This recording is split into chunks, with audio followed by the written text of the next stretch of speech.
But it seems not long ago, well actually it was probably 20 years ago now, when the buying and selling of pitches came in on the race course, and a lot of people were coming in to show the existing bookmakers how to do it. Of course, you benefited from that. You told us in the last interview, David Johnson lent you some money, you bought 100 grand or more's worth of pitches, but you were a very experienced bookmaker. You'd been in the roughest parts of the betting ring, you know, as far as taking money.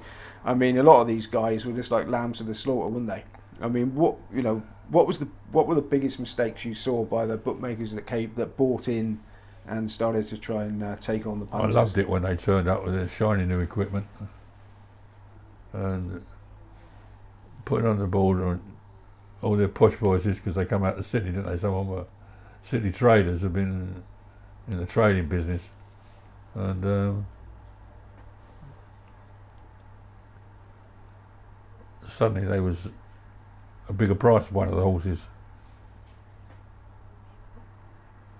They stuck their chest out and laid 100, 200 quid's worth. And then there was a big inquiry when it won, paying the punters out. And it happened regularly, was that the postman? Every day, different people were turning up I hadn't seen before, with their nice polished shoes and nice creased trousers and their suits and looking to business. They got carried away with it, didn't they, poor sods, like, you know what I mean? It was almost a modern day version of tickets and chalk. You just thought you stood up there, took money, and you never ever paid out. None of them have lasted, not one. There ain't one there now that bought pitches in the hope of becoming big time bookmakers. Different, depending on how much their money lasted. Some of them went after 6 months. Majority of them after 2 years had all gone. They couldn't hack it. They just found out it was a different game than what they'd been told. But what was it? What was it that they were doing wrong compared to all you guys that were experienced? Laying the sharpos that we all were careful about. The sharpos picked them out straight away, don't they? They go straight to them. And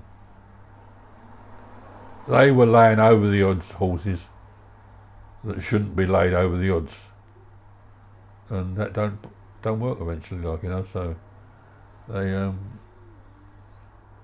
most of them had to sell their pitches at a loss, but I think they were pleased to get out of it.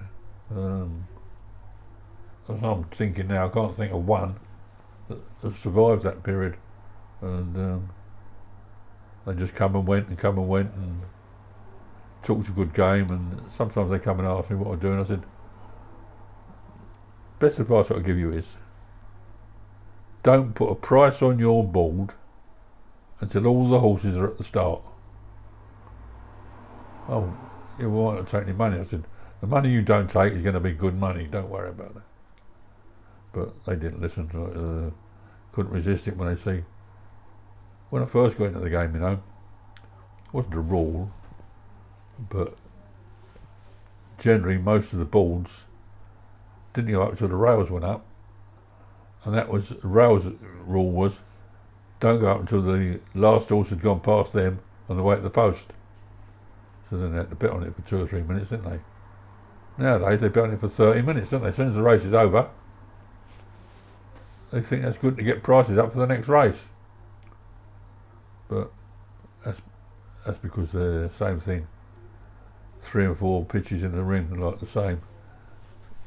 Everybody wants to get turnover.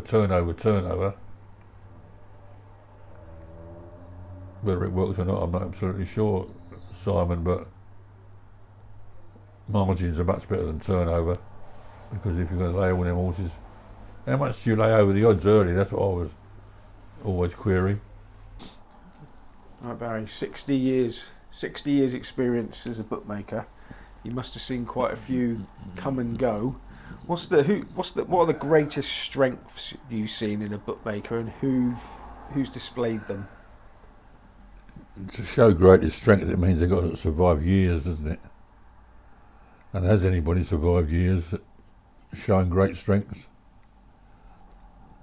It's hard to find somebody that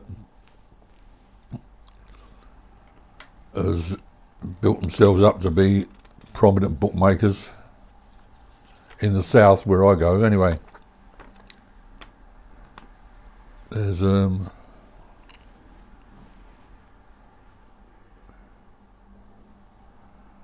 obviously in the last year or so we've got dear old City Hooper's kids come back to the game, haven't they? Well, he used to be one of the regulars 50 years ago. Always dapper, always smartly dressed. And suddenly his sons have come back spending millions on pitches. My son Daniel helps them out, works for them occasionally.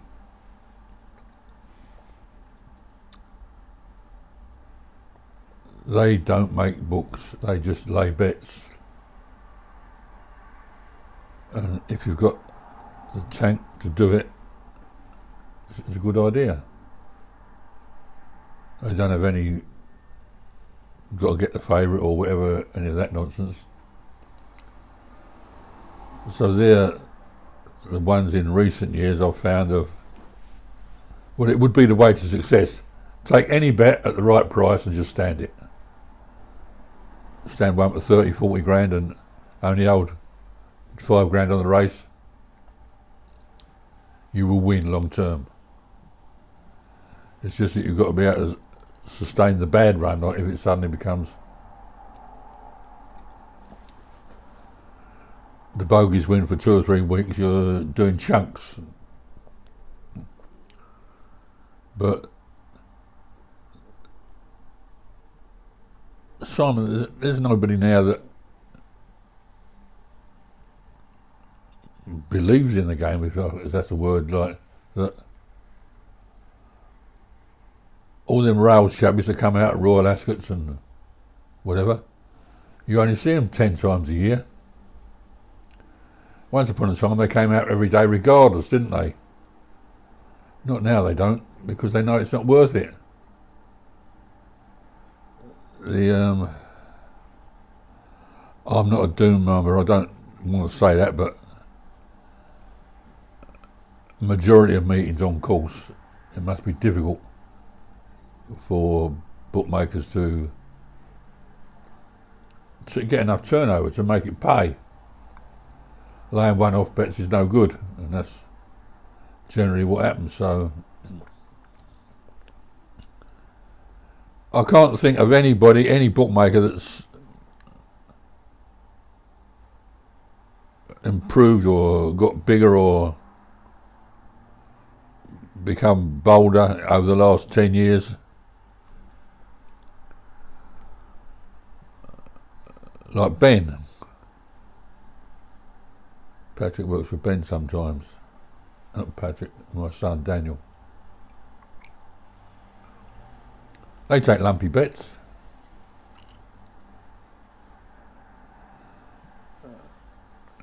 But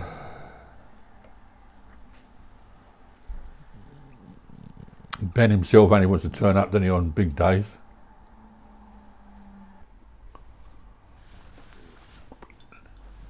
Generally, there ain't any big rollers, bookmakers, as I can, even them, that are out on a regular basis anymore. They seem to appear at certain meetings like once a month or even less, so it's difficult to judge who's come on, who's got bigger or whatever they're doing, because they don't appear often enough to get any guidance what's going on. But there's still bookmakers around that will lay you bets, but I'm not sure whether they're laying them on form or mark cards or thinking they know something.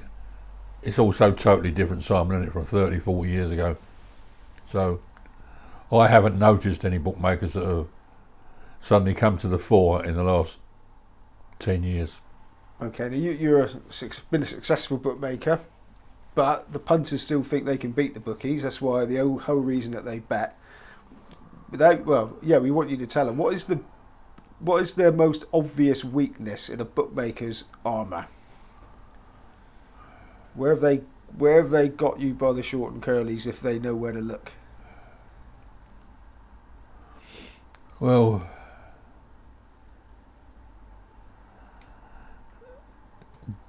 generally we're most vulnerable in novice races, novice stakes, novice hurdles, where there's only 2.5 runners, and the punters can get to know one of them that's definitely not going to be able to perform its very best, if you know what I'm saying. So we're only going to lay one of the bit horses in the race, and makes you very cautious. That's when they've got their best chances. They've got no chances in handicaps. However they bet in handicaps, they've got no chance. If we go 6-4 in handicap, it's even less chance. But 6-4, 5-2, 4-1, 20-1 bar ain't no good for us on course. They can often suss out one of them three that ain't 100%, and they can back the other two at about 2-1 on or 3-1 on and be sure to win. So it's our least popular betting races for on-course bookmakers. Okay, right. Finally, now we've talked about this several times. The betting ring's very different now to how it was. Is it still, do you think, possible for someone like you? So when you came in, everybody at the time remembers you coming in, big personality, huge ambition to be the best, loads of charisma, and you made a massive impact. For anybody, you know, everybody says the game's gone, but for anybody watching this, young person with a bit of money, can they still do it like you did it? If they can sustain it. No, it's all right doing it for one afternoon or 1 week or even 1 month, but I did it for 20 years. Like, you know what I mean? You've got to be able to, you know, I'm going to say take the hits with a smile, because I didn't do. I deliberately showed my annoyance at people that won, but I think that's a good thing. Sometimes the punters enjoy, like, seeing you hurt. So the answer to that, all in all, is no. Nobody will come along and do what I did, because they need to have so much bollocks, and people nowadays don't want to come in the game and stand horses willy-nilly for thousands of pounds, do they? See, I was doing this in the back row, you know, in a smaller way. I used to stand horses for £500 and sometimes £1,000 when I was in the back row. And then when I got my promotions going, promoted myself, they had to build up for thousands and 2,000s. So then in the end I'm gone stooping, standing JP McManus for £50,000. I must have been mad. But I don't see anybody replicating what I did in the game over the next 10 years. I was a one-off, a lucky one-off. It's a mixture. You've got to be slightly mad, haven't you, to do what I was doing. So I've got that recklessness that I was willing to take a chance on. Deep down, right at the bottom of my toes, I always believed you would not be able to beat me over a long period. But on occasions, there were months when I didn't know how I was going to survive, because I couldn't win. I kept losing, but I still go back, put the same face on. And I can remember going to Plumpton, and one of my staff, I said, "Oh, I managed to get together £1,000. I said, don't know how long that's going to last. So in the first race, I laid an even £1,000 the favourite, and it got beat. But, like, you know, I mean, that's reckless, isn't it? You've only got £1,000 and you've turned up and straight away laid even £1,000 in the first race, and you don't get anybody that's as foolhardy and stupid as that come to the game anymore, because at the bottom line, it's about profit, and it's about making a living. And there was a long apprenticeship in my business, the way I was doing it, which eventually worked with buying the pitches, getting the promotion on television, and improving in my overall profile, all fell together all in 1 year. I went from back rows turning over £10,000 a day to front rows turning over £50,000 a day, and I doubt anybody doing that again. Hope so, but I doubt it. There's nobody reckless enough. They've got more sense. Well, brilliant, Barry. So anyway, we've had 4 parts there where you've imparted your knowledge. So anybody that still wants to ignore you and have a go, they've got plenty they can learn from that. So Barry, Dennis, thank you very much. Enjoyed the afternoon, thank you.